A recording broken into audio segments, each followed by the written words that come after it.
At 0715 hours on June 15, 1944, a German 105mm howitzer battery from the 716th Static Infantry Division opened fire on British positions, advancing from Sword Beach near Caen, France. The battery had been in position since dawn. Standard doctrine called for firing 3 to 5 rounds, then immediately relocating before Allied artillery spotters could pinpoint the position. The battery commander gave the order to fire. The gun crews loaded, aimed, and fired 3 rounds each. 12 shells total arced toward the British lines, 3,000 meters away. The battery commander called out the order to cease fire and prepare to displace. The crews began their rehearsed drill. Unhook the trail spades, secure the ammunition, connect the prime movers. Then the American shells arrived. The sound came first, like tearing fabric magnified 1,000 times. The shells came from multiple directions simultaneously. Not a creeping barrage where rounds walked across the landscape. Not a sequential bombardment where batteries fired in turn. Every shell landed within 3 seconds of each other. Time on target. The first salvo destroyed 2 howitzers. The second salvo killed the battery commander and 7 crew members. The third salvo destroyed the ammunition stocks. The battery ceased to exist as a fighting unit. Elapsed time from the last German round fired to the first American shells landing was less than 5 minutes. This pattern repeated itself across Normandy throughout June and July 1944. German artillery batteries that had operated effectively in Poland, France, and Russia found themselves unable to survive in Normandy. The Americans had developed a counter-battery system that located German guns and delivered massed fires faster than German doctrine said was possible. The problem was not new. Artillery had killed more soldiers than any other weapon since the American Civil War. Finding and destroying enemy artillery batteries, called counter-battery fire, had been the goal of every army for decades. But actually doing it effectively required solving 3 problems that no army had fully answered until 1944. First, you had to locate the enemy guns. Artillery hid behind hills and forests in defilade positions where direct observation was impossible. Spotting them required technical methods developed in World War I. Sound ranging used microphones to triangulate gun positions by detecting muzzle blasts. Flash spotting used surveyed observation posts to plot bearing lines to muzzle flashes. Aerial reconnaissance used spotter planes to observe from above. All these methods worked, but slowly. Locating a battery typically required 15 to 30 minutes. By then, if the enemy followed proper displacement procedures, they had moved. Second, you had to calculate firing data for your own guns. Range, azimuth, elevation, propellant charge, all. Adjusted for wind, temperature, barrel wear, altitude, and propellant temperature. Each gun required separate calculations. Even with trained crews, processing a fire mission for a single battery required 5 to 8 minutes using traditional methods. Third, you had to coordinate multiple batteries. Massing fire from dozens of guns onto a single target required careful planning. Traditional methods required units to have identical maps, survey data to precisely locate each battery position, and forward observers with direct communication to every battery. Each battery independently calculated its firing solution, then fired when ready. The entire process, from target identification to shells on target, typically required 30 to 40 minutes for a multi-battery strike. 30 to 40 minutes gave the enemy time to displace.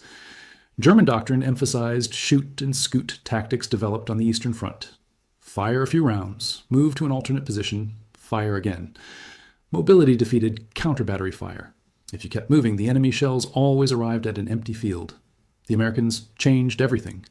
By June 1944, American artillery could deliver massed counter-battery fire within 6 to 9 minutes of target identification, sometimes faster. From the moment a German gun fired to the moment American shells landed on that position, less time elapsed than it took to hook a howitzer to a prime mover. The innovation that made this possible had started not in combat, but in a classroom at an artillery school in Oklahoma 15 years earlier. In 1930, the United States Army Field Artillery School at Fort Sill, Oklahoma, faced a doctrinal problem. Artillery doctrine called for massing fires from multiple batteries onto single targets. This was standard practice, developed in World War I, used by every major army. The problem was that existing methods were slow and complicated. Traditional massing fire required extensive coordination. Each battery needed identical maps. Each battery needed precise survey data showing their exact position. Each battery needed a forward observer with direct communication. When a fire mission came in, each battery independently calculated firing data, then fired when ready. Shells arrived on target over a span of several minutes, giving the enemy time to take cover. Major Carlos Brewer, director of the gunnery department at Fort Sill, understood these limitations. Brewer was a professional artillery officer who had served in World War I. He recognized that future warfare would require faster, more flexible artillery support. Brewer and his instructors developed a revolutionary concept they called the Fire Direction Center. Instead of having each battery calculate firing data independently, centralize the calculations at battalion or higher level. Create a dedicated team of specialists with detailed firing charts, pre-computed data, and direct communication with all subordinate batteries. When a fire mission came in, the Fire Direction Center calculated firing data for every battery simultaneously and transmitted firing commands to all guns at once. In the spring of 1931, the Fort Sill Gunnery Department demonstrated massing battalion fire using this new method. They coordinated 24 guns from 3 batteries to fire simultaneously on a single target. The demonstration succeeded. The Army adopted the Fire Direction Center concept as standard doctrine, but doctrine on paper differed from implementation in combat. Making fire direction centers work required trained personnel, proper equipment, and most importantly, a system of pre-computed firing data that eliminated time-consuming calculations in the field. The Americans developed what they called graphical firing tables. Artillery officers at Fort Sill created specialized chartboards with pre-computed firing data for every possible combination of range, elevation, propellant temperature, air density, and wind conditions. When a fire mission came in, the Fire Direction Center laid a calibrated ruler between the battery position and the target position on the map, read the firing data directly from the chart, and transmitted it to the guns. No calculation required. The entire process took 2 to 3 minutes. Other armies used firing tables too, but American tables were more comprehensive and faster to use. British tables required mental arithmetic. German tables required logarithmic calculations. Soviet tables required referencing multiple charts. The American graphical method was faster than all of them. The second innovation was communications. Fire direction centers needed reliable communication with forward observers and firing batteries. The United States Army invested heavily in radio equipment designed specifically for artillery fire control. By 1941, every American artillery battalion had multiple radio nets linking observers, fire direction centers, and gun batteries. The third innovation was training. Operating a fire direction center required specialists who could read maps, use graphical firing tables, and coordinate multiple batteries under stress. The Army created dedicated training schools for fire direction center personnel. By 1943, every artillery officer and many enlisted specialists had received fire direction center training. The fourth innovation, the one that most terrorized German artillery crews, was called time on target.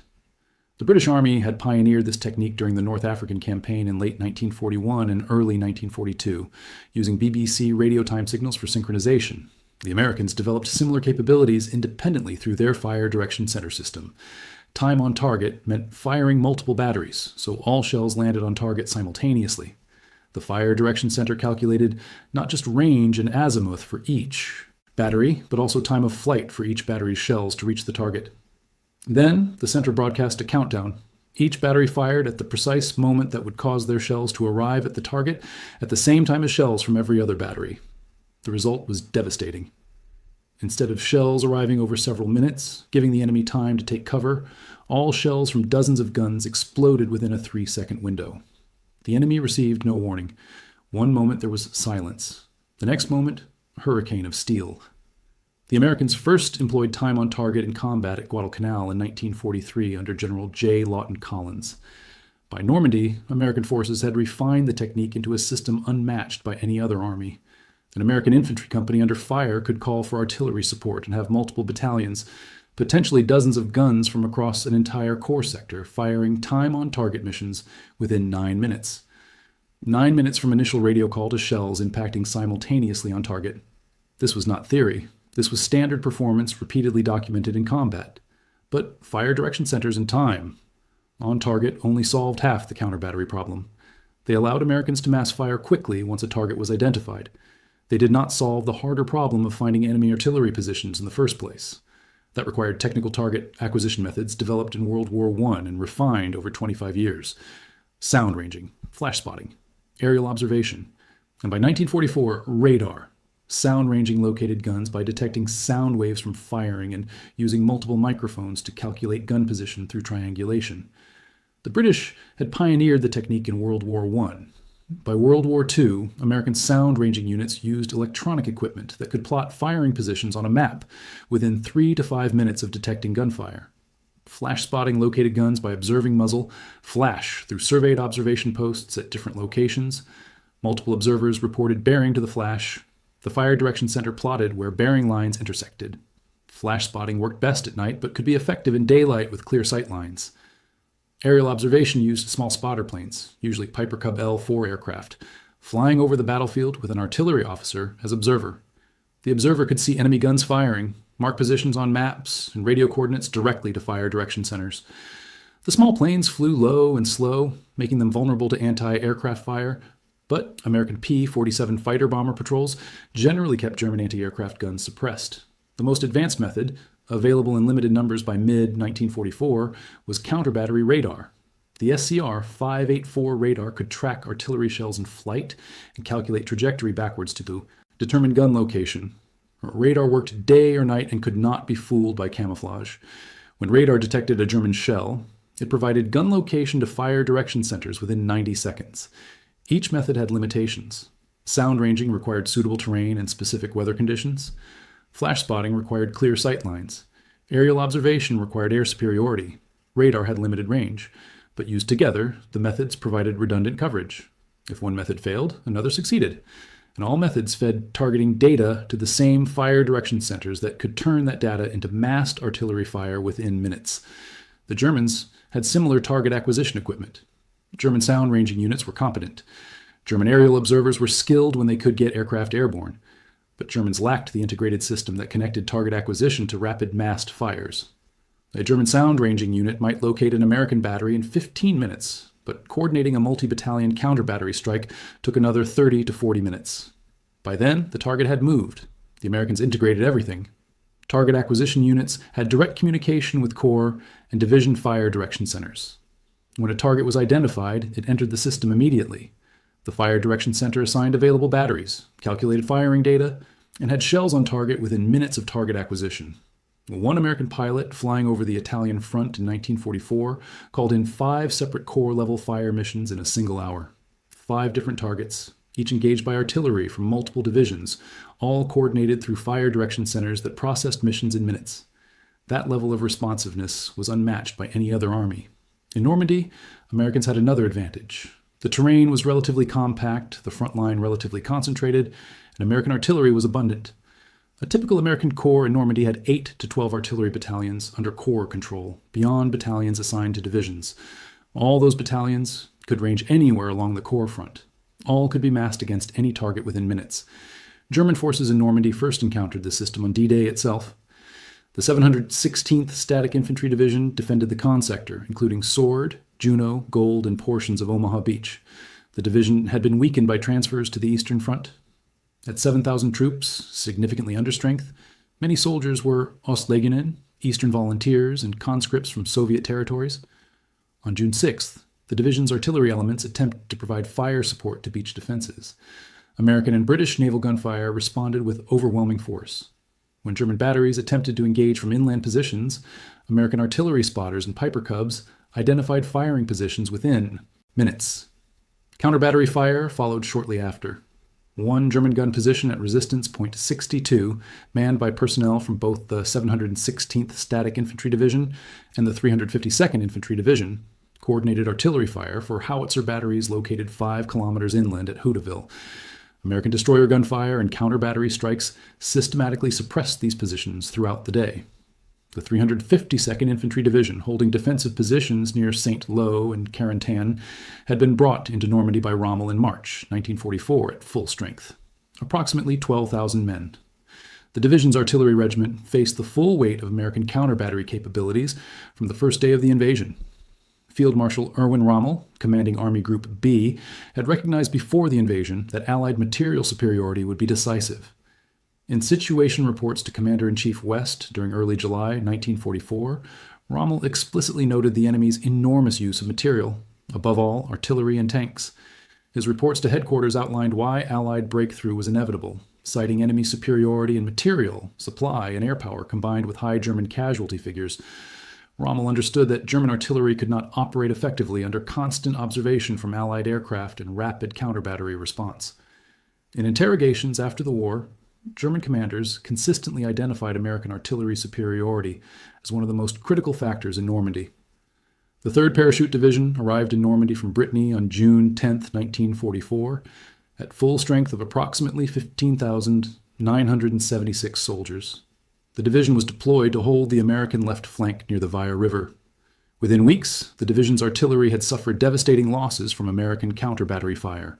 While specific daily casualty figures are not documented in available records, the division's after-action reports noted that American counter-battery fire was arriving so rapidly that standard displacement procedures were ineffective.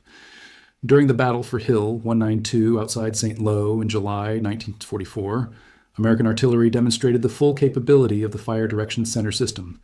The 2nd Infantry Division alone fired up to 20 time-on-target missions per night to keep defenders off balance. German prisoners of war consistently remarked during interrogations about the heavy volume of American fire they had experienced. On June 29, 1944, British forces launched Operation Epsom, an offensive to outflank Caen from the west. German High Command ordered a counterattack. The 1st SS Panzer Division, Leibstandarte Adolf Hitler, recently arrived from the Eastern Front, assembled for a counterattack toward Bourgaboos Ridge. The 9th and 10th SS Panzer Divisions were engaged west of the Orne River, tied down by British diversionary operations, specifically designed to prevent these formations from opposing the main attack. American and British artillery, coordinated through integrated fire direction centers, hammered German assembly areas continuously. The counterattack got off to a delayed start and was disrupted repeatedly by artillery fire, working in conjunction with RAF Hawker Typhoon rocket attacks.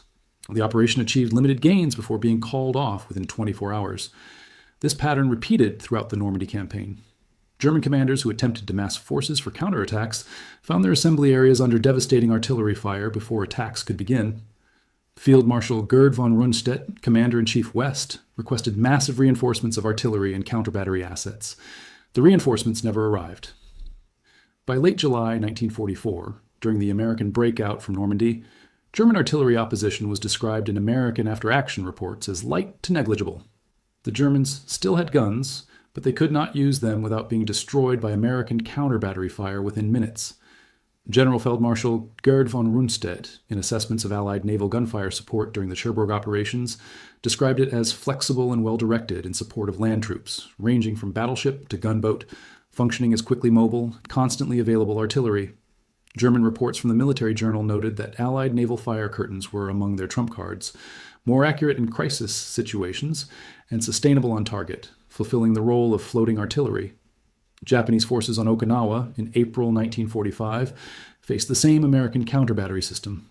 The Japanese had studied German reports from Normandy and adopted extreme shoot-and-scoot tactics. Japanese batteries fired 2 or 3 rounds, then immediately abandoned positions and moved to underground tunnels and caves. Guns were sometimes left in place as decoys.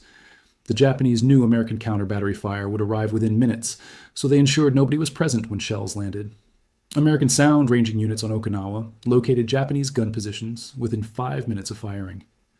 American counter-battery fire landed on target within 9 minutes of initial detection. But when American troops assaulted the positions, they found abandoned guns and empty bunkers. The Americans adapted by using counter-battery fire not to destroy guns but to suppress them.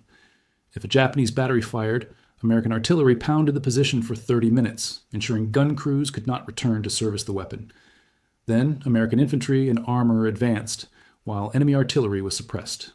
During the Okinawa campaign, American artillery fired over 3 million rounds in 82 days of fighting. That averaged 36,000 rounds per day, more ammunition than some European nations fired in the entire war. Japanese artillery officers, captured on Okinawa, consistently reported that American counter-battery fire was the most effective they had encountered, faster and more accurate than anything they had expected.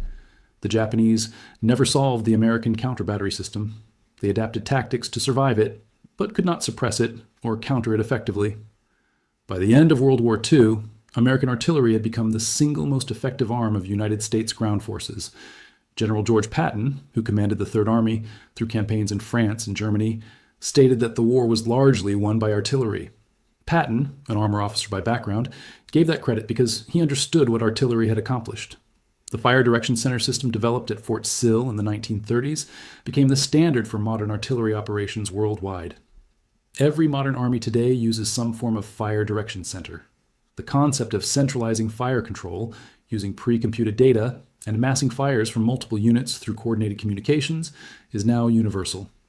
Time on target remains a standard artillery technique, taught in every artillery school, used by every modern military. The ability to coordinate fires so all rounds impact simultaneously is now considered basic artillery doctrine. Counter-battery operations today use many of the same principles developed in World War II. Modern armies use radar, acoustic sensors, and aerial reconnaissance to locate enemy artillery, exactly as American forces did in 1944. The technology is more advanced, the computers are faster, but the fundamental concept of rapidly locating enemy artillery and destroying it before it can displace remains unchanged. The men who made the system work were not famous. Major Carlos Brewer, who helped develop the Fire Direction Center concept at Fort Sill, is not a household name. The artillery officers and enlisted specialists who operated fire direction centers in Normandy, calculating firing data and coordinating dozens of batteries under fire, received no special recognition. The aerial observers who flew Piper Cubs over German positions, often drawing anti-aircraft fire to spot enemy guns, were mentioned in few histories. But their work was decisive. German artillery officers who survived the war consistently identified American artillery as the most effective weapon they faced. General Hans Eberbach, commander of 5th Panzer Army in Normandy, noted in interrogations that American artillery superiority was overwhelming. German reports consistently emphasized that American forces could bring down fire on any German position within minutes, and that German counter-battery efforts were ineffective because American guns displaced too quickly and were too numerous to suppress. The 28th Field Artillery Battalion, assigned to the 8th Infantry Division, fired over 40,000 rounds during the Normandy campaign. The battalion's Fire Direction Center coordinated hundreds of fire missions. The names of individual specialists who calculated firing data for specific missions are not recorded in most archives. That is how most history works. The critical innovations that change warfare are often invisible to those experiencing combat. German artillery, which had been a feared and effective weapon for decades, found itself outmatched by an opponent that could locate, target, and destroy artillery positions faster than doctrine said was possible. American forces advanced with artillery support that was responsive, accurate, and overwhelming. By late July 1944, German commanders in Normandy consistently reported that American artillery superiority was one of the decisive factors preventing successful defense or counterattack. Innovations developed by artillery officers in Oklahoma in 1931, refined through years of training and doctrine development, implemented by thousands of soldiers in fire direction centers across every American artillery unit, proved decisive in the largest military campaign in American history. The system worked not because of individual genius, but because of systematic integration of technology, doctrine, training, and communications into a coordinated whole that no other army could match. This channel shares forgotten stories from World War II, stories of innovation and sacrifice that shaped the world we live in today. If you found this valuable, consider liking this video to help others discover these histories. Subscribe to see more accounts of the innovations that decided the war. Leave a comment telling us where you are watching from. Thank you for watching, and thank you for keeping history alive.